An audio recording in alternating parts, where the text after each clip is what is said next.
Mari kita berdoa. Tuhan Yesus, terima kasih untuk janji-Mu di mana 2-3 orang berkumpul dalam nama Kau hadir. Dan kehadiran-Mu yang kami butuhkan di atas segala-galanya sore hari ini. Kami tidak datang karena rutinitas agamawi. Kami datang karena kami mencari wajah Tuhan. Kami perlu firman yang datang daripada Tuhan sendiri. Itu sebabnya dalam beberapa waktu ke depan, Roh Kudus, lakukanlah apa yang hanya Engkau bisa lakukan. Itu menerjemahkan setiap kata-kata hamba-Mu yang terbatas dengan tidak terbatas. Sehingga setiap kami menerima pesan yang datang daripada Tuhan sendiri dengan begitu pribadi. Bersabdalah, berfirmanlah kepada kami. Kami siap mendengarnya. Dalam nama Bapa, Putra dan Roh Kudus, dalam nama Yesus Kristus Tuhan. Dan semua yang siap menerima pesan Tuhan berkata, amin. Judul pesan Tuhan sore hari ini adalah Rest in Suffering. Beristirahat di dalam penderitaan. Saudara, kita hidup dalam dunia yang serba cepat.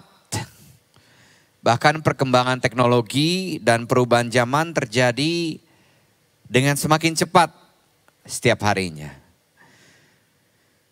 Akhirnya salah satu dampaknya kita menemukan ada yang saya sebut dengan ini, kebisingan, noises.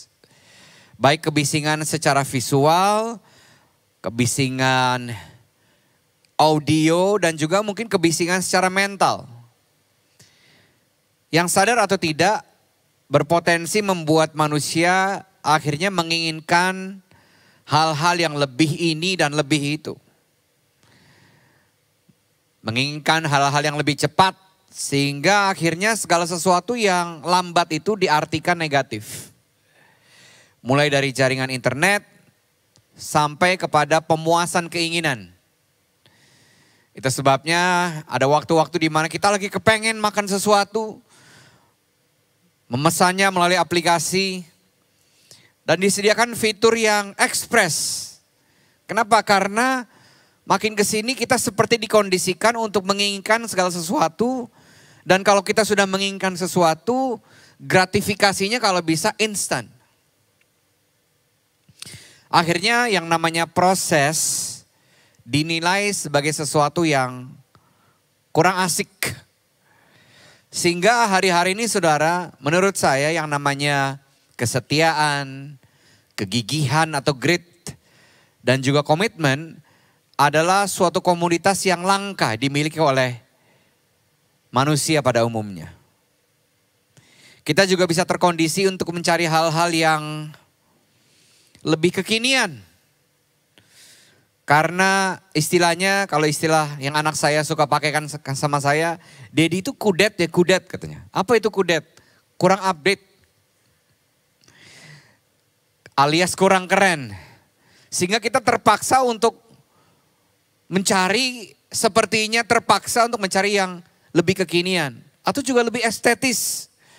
Sehingga kalau anak-anak hari gini taruh foto segala sesuatu ada Insta Story, ada Insta Post.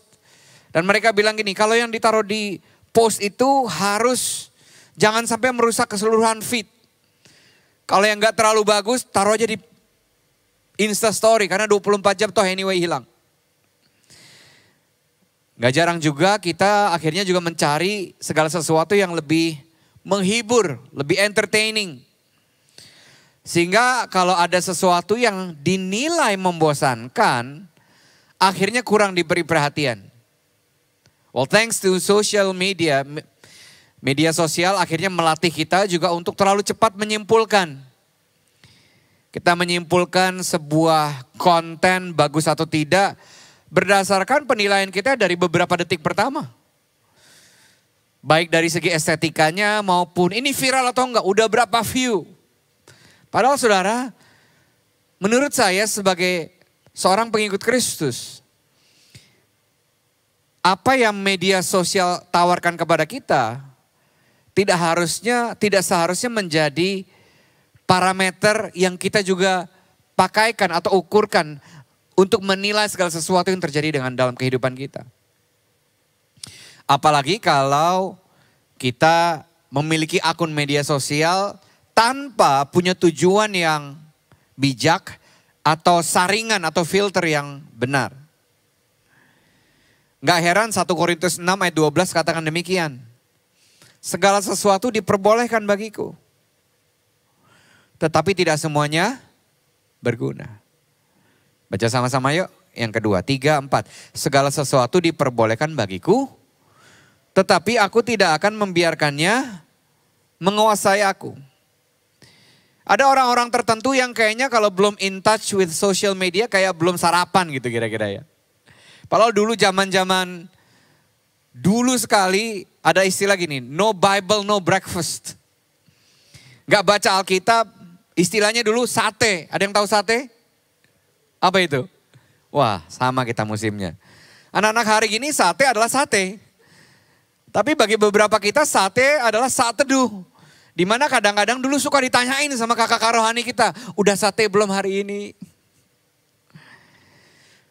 Segala sesuatu diperbolehkan, tetapi aku tidak akan membiarkannya menguasai aku.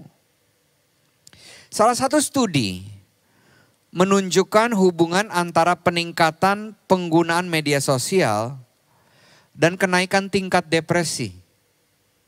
Kenaikan tingkat kekhawatiran, merasa kesepian, gangguan mengemudi. Hari-hari ini kalau saudara perhatikan gak cuma orang yang naik mobil yang kadang-kadang ngecek-ngeceknya di sambil nyetir. Orang yang naik motor pun juga kadang-kadang, you know what I mean. Peningkatan penggunaan media sosial juga menyebabkan turunnya kepuasan hidup dan turunnya tingkat produktivitas seseorang. Melihat media sosial juga meningkatkan perasaan mudah tersinggung, perasaan cemas, dan powerless atau merasa tidak berdaya. Selain itu dorongan untuk terus selalu tahu apa yang terjadi di sosial media ternyata malah berkontribusi pada siklus penggunaan media sosial yang gak sehat. Semakin banyak waktu yang dihabiskan seseorang di media sosial, semakin besar kemungkinan mereka merasa bahwa mereka melewatkan sesuatu. Istilah kerennya adalah ini, FOMO. Fear of missing out. Takut kalau saya nggak update tentang apa yang sedang terjadi gitu. Skor FOMO yang lebih tinggi membuat orang merasa tidak kompeten dan menurunkan tingkat ketersambungannya dengan orang lain secara signifikan. Makanya kadang-kadang saya suka resah sendiri, kadang-kadang. Melihat kalau generasi yang lebih muda kayaknya bisa lebih nyambung sama kawan-kawannya lewat gawai. Berkomunikasi kayaknya lebih nyaman lewat WA gitu ya. Atau aplikasi komunikasi lainnya, Snapchat, Telegram, whatever it is. Ketimbang kepiawaiannya, kemampuannya untuk berkoneksi secara langsung. Makanya gak heran kalau beberapa anak kita disuruh ngobrol sama orang baru itu kayak mati kutu, kayak how? Menariknya ada orang-orang juga yang lebih eksis di dunia maya, tapi di dunia nyata kurang berdampak. Ada sebuah kondisi yang dikenal dengan sebuah istilah ini, anhedonia. Artinya adalah bahwa di mana seseorang sukar untuk mengalami yang namanya kebahagiaan atau kesenangan, yang ternyata adalah salah satu aspek kunci dari depresi. Makanya kalau ada orang depresi, meskipun dia punya hobi tertentu, dia tidak lagi tiba-tiba suka tentang hobi tersebut. Kalau ada orang yang mungkin burn out dalam pelayanan seperti yang terjadi kepada saya 2018-2019. Hal-hal yang dulu waktu saya tidak mengalami kewalahan atau keletihan atau burnout tersebut saya suka lakukan. Tapi waktu burnout, saya tidak lagi menyukainya. Kenapa? Kondisi ini, anhedonia. Studi yang lain menyimpulkan bahwa anhedonia ini terkait langsung kepada, dengarkan saya, penggunaan internet secara berlebihan, kecanduan aktivitas daring, termasuk online shopping, ibu-ibu, yang seringkali taruh di keranjang dulu, check outnya belakangan. Nanti waktu khotbah ada pengingatnya, Shopee. Atau juga ternyata kecanduan video game online. Ternyata setiap kali kita mendapatkan notifikasi media sosial, otak manusia merilis sebuah hormon yang namanya ini, dopamin. Yaitu hormon yang diproduksi saat diproduksi oleh otak kita saat kita merasa senang atau karena mendapat reward yang memotivasi kita untuk mengulangi perilaku tertentu itu. Ada orang yang dikit-dikit lihat handphonenya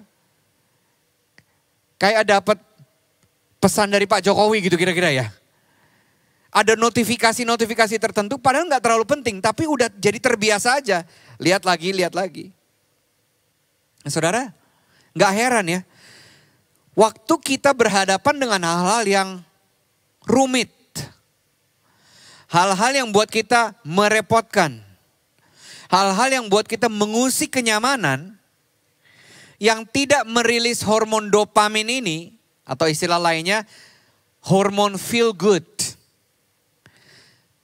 Kita dengan mudah melabelnya sebagai sebuah kesusahan.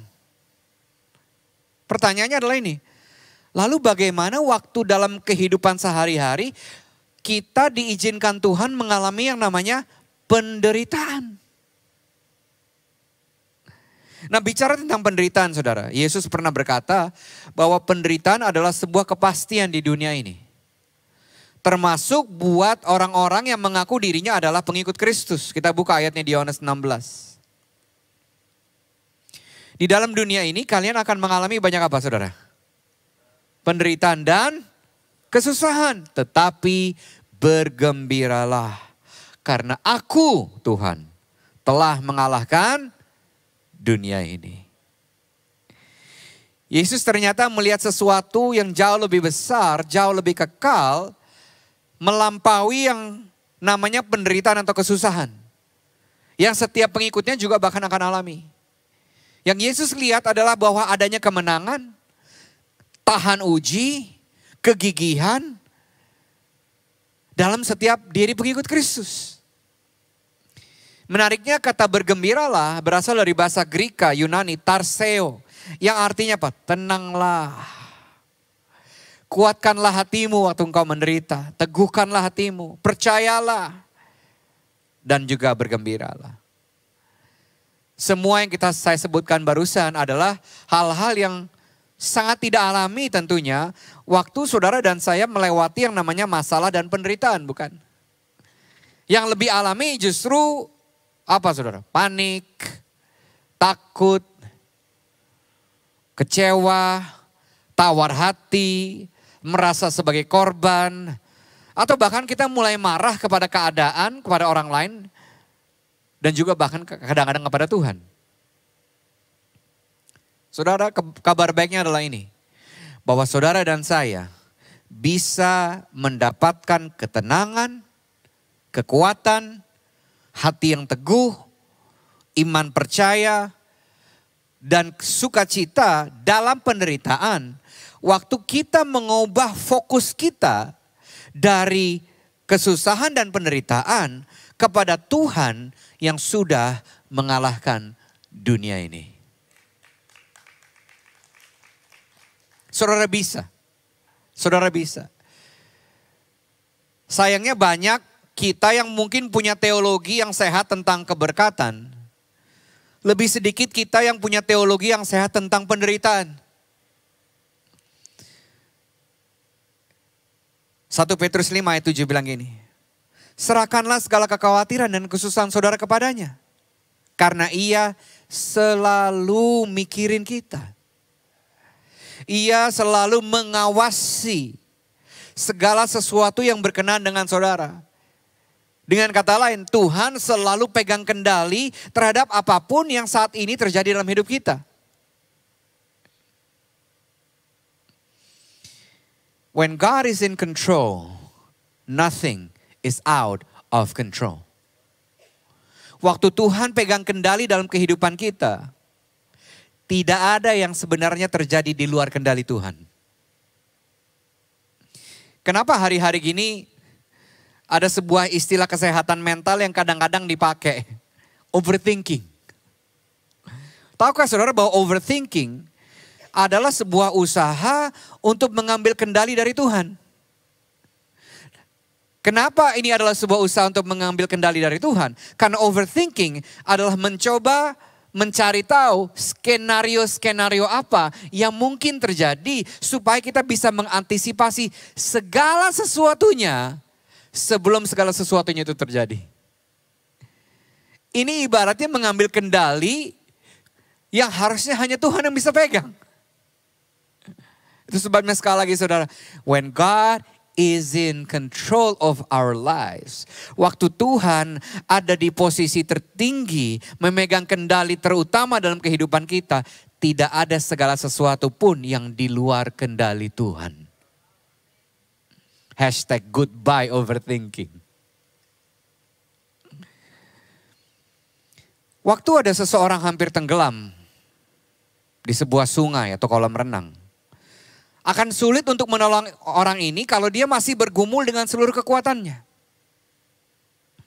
Tapi Yesus memberikan sebuah kepastian dengan mengajak kita. Di Injil Matius 11, 28-30 katakan demikian. Datanglah kepadaku. Setiap kalian yang sudah lelah menanggung kesusahan-kesusahan yang berat. Karena aku akan menolongmu mengatasi setiap kesusahanmu itu dan kamu akan merasa lega. Terjemahan bahasa Inggrisnya katakan I will give you rest. Kamu akan kuberikan istirahat, tunduk dan bergantunglah padaku. Belajarlah dariku karena aku lemah lembut dan rendah hati, maka kamu akan merasa lega. Maka kamu akan mendapatkan istirahat. Dalam kesusahan-kesusahanmu itu, kamu gak perlu tunggu kesusahanmu itu lewat dulu baru kamu bisa beristirahat. Justru waktu di dalam penderitaan itu, aku Tuhan yang sanggup memberikan kelegaan dan istirahat itu kepada kamu. Karena kalau tunduk dan bergantung padaku, bebanmu yang berat menjadi ringan. Dan beban yang ku berikan pun ringan. Dari sini kita bisa belajar saudara bahwa Tuhan sangat amat ingin setiap saudara menemukan rest dalam Dia. Sayangnya hari-hari ini kita mencoba opsi-opsi lain dulu untuk mendapatkan kelegaan. Lalu Tuhan kita jadikan the last option. Tuhan kita jadikan the last resort. After all said and done, segala sesuatunya sudah diceritakan, sudah dicari jalan keluarnya. Tuhan kayaknya aku memang harus datang kepada kamu. Padahal saudara, kalau kita tahu kalau ujungnya kita harus berlari kepada Tuhan anyway, kenapa gak jadikan Tuhan pilihan pertama? Sehingga kita gak perlu keletihan dulu, kita gak perlu kewalahan dulu. Justru kita bisa menemukan kelegaan dari awal. Tahu persis bahwa penderitaan ini pun akan berlalu waktu Tuhan tetap pegang kendali dalam hidup saya. Itu sebabnya saya akan menawarkan 4 tindakan. Dengan menggunakan akronim atau singkatan REST, R-E-S-T itu tadi. Ada 4 hal yang bisa atau bahkan perlu kita lakukan. Supaya dalam kita menjalani penderitaan, kita tetap bisa menerima yang namanya kelegaan atau istirahat. Yang pertama adalah ini. Run to God's presence. Berlarilah ke hadirat Tuhan. Jangan berlari dari Dia. Seringkali kita mengizinkan masalah mendikte realita kita. Sehingga kita kehilangan gairah untuk baca firman. Untuk datang ke pertemuan orang-orang percaya. Untuk datang ke life group. Si jahat ingin kita berpikir bahwa setiap kali kita menderita, artinya Tuhan marah sama kita. Tuhan sedang menghukum kamu. Padahal mungkin kita sudah minta ampun atas dosa-dosa kita. Tapi si jahat ingin kita percaya bahwa yang namanya penderitaan adalah penghukuman. Kalau Tuhan sayang sama kamu, kenapa dia biarkan ini terjadi kepada hidup kamu? Dan ternyata kalau saudara baca firman Tuhan, modus operandi seperti ini sudah dimulai dari zaman Adam dan Hawa. Yaitu pada waktu si ular memutarbalikkan apa yang Allah Elohim katakan tentang bahwa kamu boleh makan semua buah dari pohon ini kecuali dari satu pohon. Tapi ular mencoba memutarbalikkan perkataan Allah dengan katakan gini, tidakkah kamu ingat bahwa Allah melarang kamu untuk memakan buah dari semua pohon di taman ini? Jadi memang modus iblis dari dulu ingin manusia percaya bahwa Tuhan kita tuh Tuhan yang tega. Kalau sampai kita menderita, itu berarti Tuhanmu tegaan sama kamu. Roma 5, kita lihat. Apa yang sebenarnya penderitaan kerjakan? Roma 5 ayat 3 mulai. Demikian juga kita dapat bersuka cita pada waktu kita mengalami kesulitan dan cobaan. Sebab hal itu baik bagi kita. Karena menolong kita belajar apa saudara? Sabar. Dan kesabaran menghasilkan suatu watak yang kuat dalam diri kita. Serta menolong kita supaya senantiasa lebih mempercayai Allah. Setiap kali kita bersabar. Baca sama-sama dari kata sampai. Yang tidur gak apa-apa, lanjut aja. 3, 4. Sampai akhirnya, yang keras dong. Pengharapan dan iman kita menjadi kuat dan teguh. Jadi setiap kali Tuhan izinkan saudara mengalami penderitaan dan kesulitan dan cobaan, artinya Tuhan sudah melihat iman dan pengharapan yang lebih teguh dari hari ini. Gak ada yang bilang amin.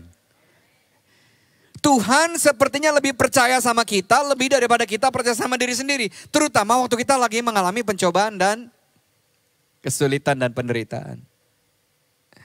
Berbicara tentang berlari ke hadirat Tuhan.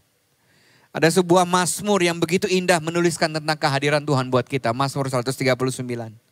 Ya Tuhan, Engkau menyelami aku dan mengenal aku. Engkau tahu segala perbuatanku. Dari jauh Engkau ngerti pikiranku. Engkau lihat aku, baik aku bekerja atau beristirahat. Engkau tahu segala yang kuperbuat. Bahkan sebelum aku berbicara, Engkau tahu apa yang akan hendak kukatakan.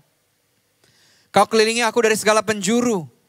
Kau lindungi aku dengan kuasa-Mu. Terlalu dalam bagiku pengetahuan-Mu itu. Tidak terjangkau oleh pikiranku. Kemana aku dapat pergi agar luput dari kuasa-Mu? Kemana aku dapat lari menjauh dari hadapan-Mu? Kalau aku naik ke langit, Engkau di sana. Aku tidur di alam maut, di situ pun Engkau ada. Aku terbang lewat ufuk timur atau berdiam di ujung barat yang paling jauh. Di sana pun Engkau tolong aku. Di sana juga tangan-Mu bimbing aku. Jika aku minta supaya gelap menyelubungi aku. Dan terang di sekelilingku menjadi malam. Maka kegelapan itu pun tidak gelap bagimu. Malam itu terasa seperti siang. Dan gelap itu seperti terang. So beautiful. Bahwa saudara kemanapun saudara ingin lari dari kuasa dan dari hadirat Tuhan. Saudara gak akan pernah berhasil. Karena ke situ pun Tuhan akan mengejar kita. Teman saya Sidney Muhede pernah berkata bahwa persepsi kita berubah ketika kita memandang Yesus dalam pengagungan dan penyembahan. Itu sebabnya saudara, setiap kali saudara punya kesempatan untuk bernyanyi, menyembah Tuhan, memuji Tuhan. Baik di mobil saudara, waktu saudara lagi naik angkutan umum, maupun di gereja, maupun di live group saudara. Gunakan waktu-waktu itu untuk terus dan terus kagum sama Tuhan. Supaya kita gak menjadi terlalu terbiasa dengan hadirat Tuhan. Itu yang terjadi kadang-kadang dengan hadirat orang-orang terdekat di sekeliling kita. Kita seperti udah take it for granted, menganggapnya remeh. Sehingga kita tidak lagi memiliki ekspektasi untuk Tuhan bekerja waktu dalam hadirat Tuhan. Tapi saudara, persepsi kita terhadap penderitaan kita akan berubah waktu kita memandang Yesus dalam kekaguman dan penyembahan kita. R yang pertama, berlarilah ke hadirat Tuhan. Yang kedua, kalau saudara ingin mengalami kelegaan dalam penderitaan. Experience God's love and peace. Alami kasih dan damai Tuhan. Coba cek sebelahnya, udah mulai liar-liar belum? Udah mulai kereyap-kereyap belum? Bangun-bangun, bilang pendetanya menggonggong, raja guguk dia, bilang-bilang. Di sini rada susah soalnya kalau mau Noel sebelah rada jauh ya. Semakin kita berusaha untuk menjalani penderitaan kita dengan kekuatan sendiri, saudara. Semakin sulit untuk kita mengalami kasih dan damai Tuhan yang melampaui segala akal. Justru dalam penderitaanlah biasanya kita merasakan dan mengalami kasih dan damai Tuhan bekerja dengan sangat kuat. Dan waktu kasih dan damai Tuhan ini bekerja dalam hidup kita, akhirnya yang dihasilkan adalah apa? Ketenangan dan kelegaan meskipun penderitaannya belum selesai. C.S. Lewis pernah menulis sebuah paradoks. Dia katakan gini, saya terjemahkan langsung. Tuhan berbisik waktu kita lagi senang. Dia berbicara lewat hati nurani kita. Tapi Tuhan berteriak waktu kita dalam penderitaan. Karena itu adalah pengeras suaranya untuk membangkitkan pendengaran dunia yang sudah lagi tidak peka akan suara Tuhan. God shouts in our pain. Apa yang dia teriakkan saudara? I love you too much to let you stay the same. Aku terlalu sayang sama kamu untuk membuat kamu gak berubah. Roma 5 bilang gini. Ayat yang tadi kita baca. Demikian juga kita dapat bersuka cita waktu kita mengalami kesulitan dan cobaan. Sebab kita tahu hal itu baik bagi kita karena menolong kita belajar sabar. Dan kesabaran menghasilkan watak yang kuat dalam diri kita serta menolong kita supaya senantiasa lebih beriman, percaya sama Allah setiap kali kita bersabar. Sampai akhirnya iman, percaya dan pengharapan kita jadi lebih kuat dan teguh. Lanjut ayat 5. Kalau sudah begitu, kalau iman dan pengharapan kita jadi kuat dan teguh, apapun yang terjadi, kita dapat hidup dengan tabah. Karena kita tahu bahwa segalanya baik. Lebih gampang mengutip ayatnya daripada ngomongnya waktu lagi menderita, benar gak? Penderitaan ini pun baik bagi kamu, Alfi. Kita menyadari betapa besar kasih Allah kepada kita. Dan kasih ini kita rasakan dalam segenap diri kita. Karena Allah telah memberikan Roh Kudus untuk memenuhi hati kita dengan kasihnya.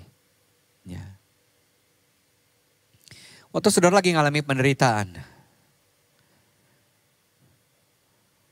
daripada narasi kita mempertanyakan kedaulatan Tuhan, ubah narasi kita gini, Tuhan, aku mau mengalami kasih-Mu lagi dan lagi di tengah-tengah penderitaan ini. Ubah narasinya saudara. Selain Tuhan ingin memberikan kasih, Tuhan juga ingin memberikan sesuatu yang dunia gak bisa berikan. Filipi 4 ayat 6-7. Janganlah khawatir tentang apapun tetapi berdoalah untuk segala sesuatu. Sampaikanlah permohonanmu kepada Allah dalam doa dan jangan lupa bersyukur. Dengan demikian ketenangan dalam perlindungan Allah yang kita terima karena bersatu dengan Kristus Yesus akan menjadi seperti pengawal. Yang akan selalu menjaga hati dan pikiranmu. Baca sama-sama dari kata ketenangan. 3, 4. Ketenangan yang diberikan Allah itu melebihi segala pengertian manusia. Terjemahan baru katakan damai sejahtera yang Allah berikan itu akan melampaui segala pikiran kita. Saudara, biasanya kita akan lebih sering atau lebih sungguh-sungguh berdoa dan berseru kepada Tuhan waktu lagi mengalami penderitaan, bukan?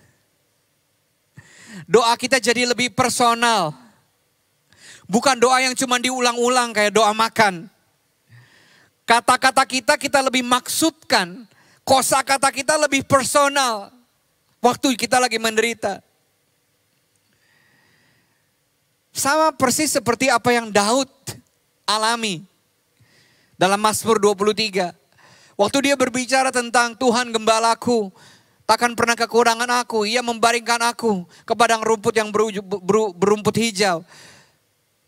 Kata ganti yang dipakai adalah ia. Dalam bahasa Indonesia kita tahu bahwa kata ganti itulah kata ganti orang ketiga. Perhatikan. Kata gantinya berubah dari ia menjadi engkau. Justru waktu di dalam lembah kekelaman. Sekalipun aku berjalan dalam lembah kekelaman, aku tidak takut bahaya. Sebab engkau atau ia? Engkau besertaku. Bersyukurlah untuk penderitaan yang saudara mungkin sedang alami hari ini. Karena Tuhan ingin lebih dari sekedar menjadi sebuah pemikiran atau sebuah ide. Tapi menjadi sebuah pribadi yang personal kepada saudara. Pengalaman saudara yang begitu personal dan pribadi terhadap kasih dan damai sejahtera Tuhan yang melampaui segala akal akan menjadi sesuatu yang tidak akan pernah bisa diambil oleh si jahat dari dalam kehidupan saudara. Sehingga setelah saudara mengalami semua penderitaan itu dan saudara mengalami kasih dan damai sejahtera Tuhan yang melampaui segala akal, saudara hanya bisa ngelihat ke belakang dan bilang gini, waktu itu aku gak bisa bersyukur. Tapi sekarang setelah semua penderitaan itu berlalu, aku bisa bersyukur bahwa kasih Tuhan dan damai sejahtera Tuhan selalu cukup untuk aku. Sehingga waktu penderitaan berikutnya datang, saudara nggak lari dari penderitaan, saudara bisa bilang kasih yang sama, damai yang sama akan cukup buat aku. Yang ketiga, RES. Submit to God's leading. Tunduk pada pimpinan Tuhan. Kembali ke Injil Matius 11. Marilah kepadaku semua yang letih lesu dan berbeban berat. Aku akan memberikan kelegaan kepadamu. Perhatikan frase yang berikutnya. Perhatikan cara Tuhan kasih kelegaan. Disuruh ngapain saudara? Pikul kuk. Udah letih, lesu, bebannya berat, tambah lagi beban baru namanya kuk. Yang beda apa? Kupasang.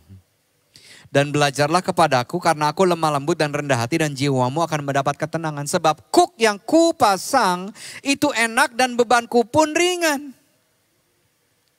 Waktu kita datang sama Tuhan, bilang Tuhan, aku bawa seluruh beban penderitaanku kepadaku. Tolong dilenyapkan. Tolong disingkirkan Tuhan. Tapi Tuhan bilang ini, ya. Aku akan berproses bersama dengan kamu. Tapi aku akan mulai dengan ini. Pikul kuk. Yang ku pasang. Di zaman itu saudara, kuk. Itu terbuat seperti dari lempengan kayu yang sedikit melengkung. Yang biasanya ditaruh di dua hewan yang bersamaan. Yang harusnya jenisnya sama. Biasanya untuk membajak sawah di waktu itu. Biasanya dipasang di bagian tengkuk dari 2 ekor lembu. Atau kerbau untuk menarik bajak. Terjemahan bahasa Inggris dari ayat yang sama. Begitu luar biasa deskriptif. Saya tampilkan bahasa Inggrisnya, saya bacakan langsung terjemahannya. Apakah kamu lelah, habis tenaga, capek dengan agama? Datang kepadaku, kata Tuhan. Pergi bersamaku dan hidupmu akan pulih. Aku akan tunjukkan cara untuk benar-benar beristirahat. Berjalanlah denganku. Bekerja samalah denganku. Lihat bagaimana aku melakukannya. Pelajari ritme kasih karunia yang tidak aku paksakan atas kamu. Aku tidak akan memasangkan sesuatu yang berat atau tidak sesuai kapasitasmu. tetaplah bersamaku. Maka kamu akan belajar untuk hidup lepas dan ringan. Wow. Saudara, Tuhan mau kita beralih dari kuk yang kita pasang atau orang lain pasang, kepada kuk yang Tuhan sendiri pasang dengan dua tujuan. Yang pertama, supaya kita bisa mulai mengikuti pimpinan atau tuntunan Tuhan. Yang kedua, supaya Tuhan bisa memikul kuk itu bersama-sama dengan kita, sehingga kuk itu terasa ringan. Itu sebabnya kata kuncinya di sini, belajarlah lemah lembut dan rendah hati. Jangan keras kepala. Jangan sombong ngerasa kamu tahu segalanya hanya karena kamu udah jadi Kristennya begitu lama. RAS. Submit, tunduk pada pimpinan Tuhan. Lukas 9 ayat 23.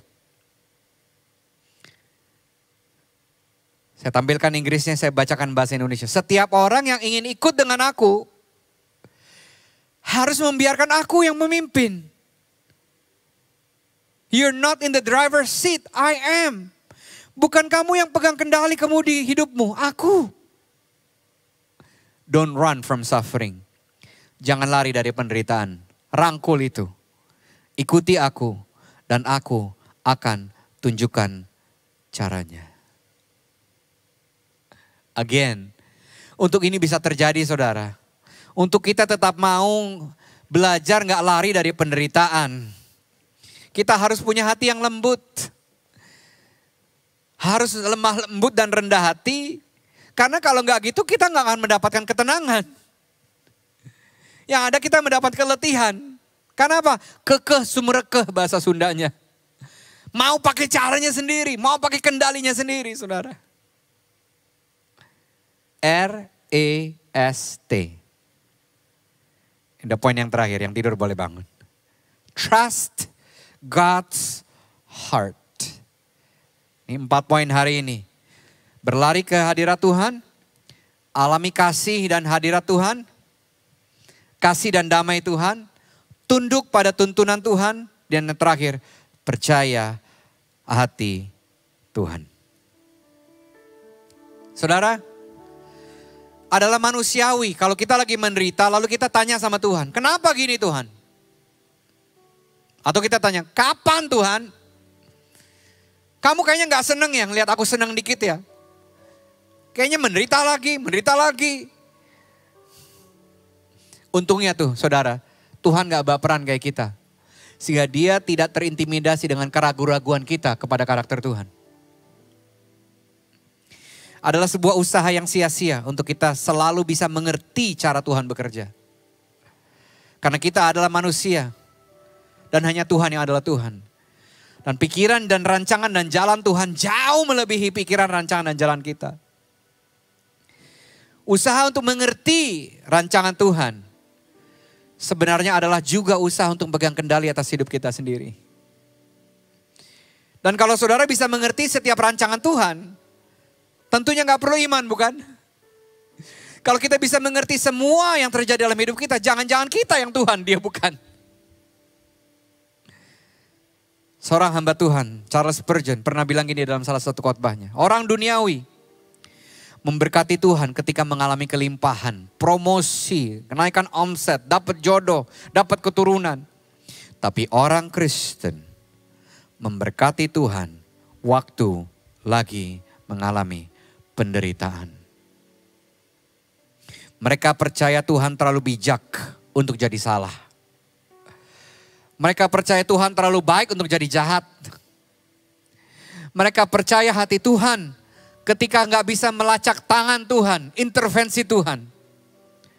Memandang wajah Tuhan di saat-saat paling kelam. Dan percaya bahwa it is well with my soul. Semua itu baik adanya. Itu sebabnya saudara. Pendekatan yang menurut saya lebih tepat dalam penderitaan kita.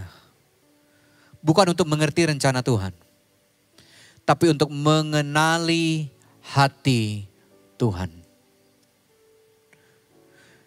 Dan kita belajar mengenali hati Tuhan dari perkataan Tuhan. Sama seperti saudara mengenali karakter seseorang dari perkataannya, bukan? Karena apa yang keluar dari mulut, keluar dari hati. Kabar baiknya, perkataan Tuhan gak cuma keluar dari mulut Tuhan, sudah ditulis dalam firman-Nya. Itu sebabnya dalam penderitaanmu saudara, baca firman Tuhan seperti yang saudara gak pernah lakukan sebelumnya. Ngerti gak ngerti, baca aja. Yeremia 15 ayat 16. Dikasih sebuah prinsip, kita lihat prinsipnya. Apabila aku bertemu dengan perkataan-perkataanmu itu, jamak, maka aku menikmatinya. Terjemahan aslinya bilang, maka aku memakan perkataan-perkataanmu itu. Firmanmu tunggal, tadi jamak, menjadi kegirangan bagiku dan menjadi kesukaan hatiku. Sebab namamu telah diserukan atasku ya Tuhan Allah semesta alam. Sepertinya Nabi Yeremia ingin memberitahu kepada kita bahwa yang namanya kualitas keluar dari kuantitas. Semakin sering kita membaca firman-firman Tuhan, perkataan-perkataan Tuhan yang tertulis atau kita kenal dengan istilah logos. Semakin seringlah kita mendapatkan rema, yaitu perkataan Tuhan yang sepertinya khusus berbicara kepada kita di musim itu, di saat itu.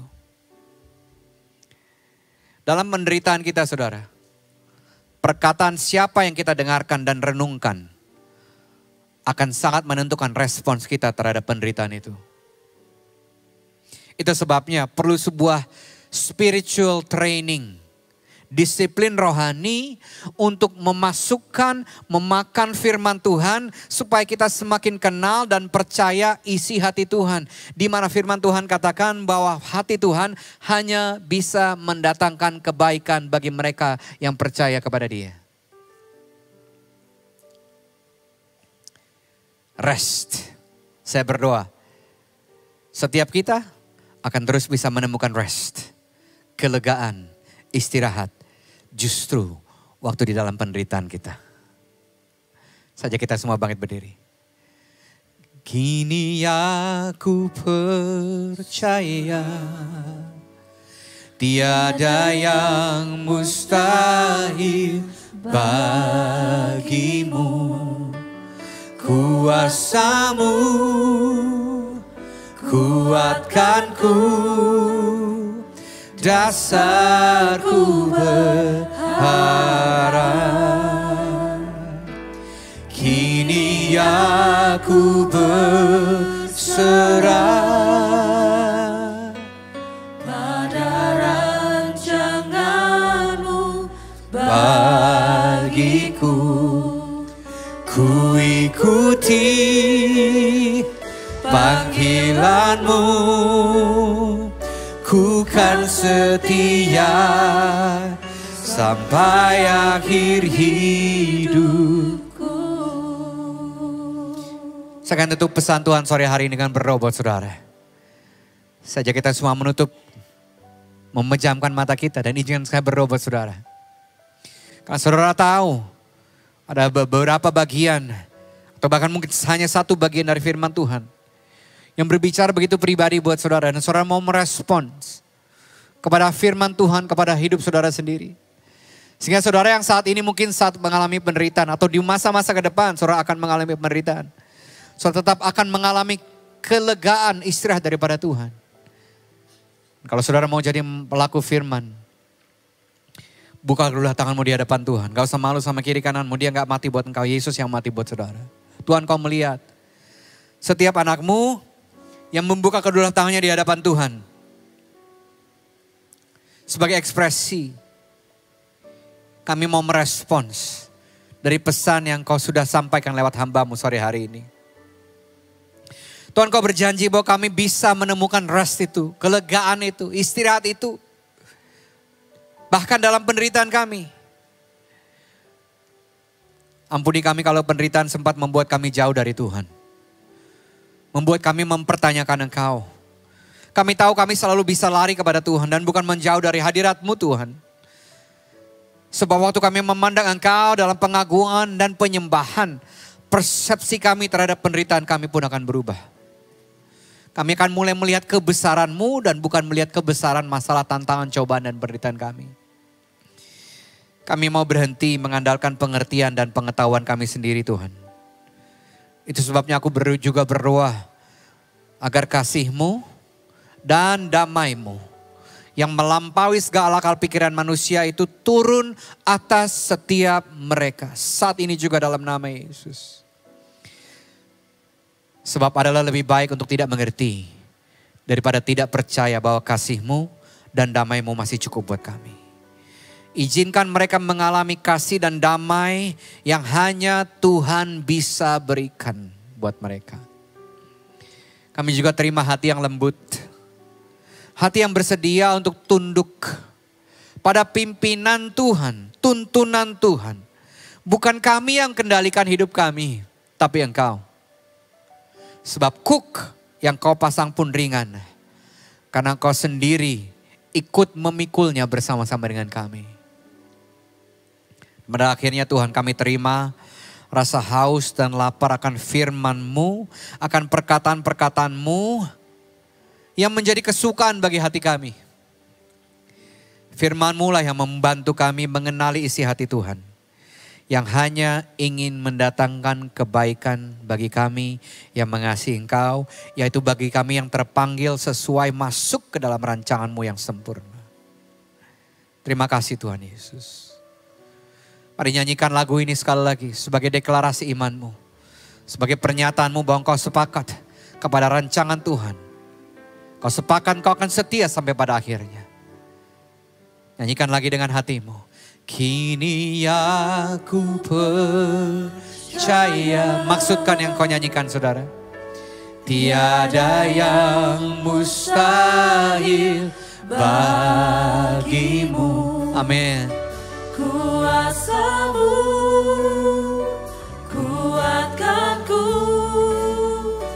dasarku berharap. Kini aku berserah pada rancangan-Mu bagiku. Ku ikuti panggilan-Mu, ku kan setia sampai akhir hidupku. Ku ikuti panggilan-Mu, ku kan setia sampai akhir. Sekali lagi katakan ku ikuti. Ku ikuti panggilan-Mu, ku kan setia sampai akhir hidupku. Mari beri sorak-sorai kemuliaan untuk Tuhan.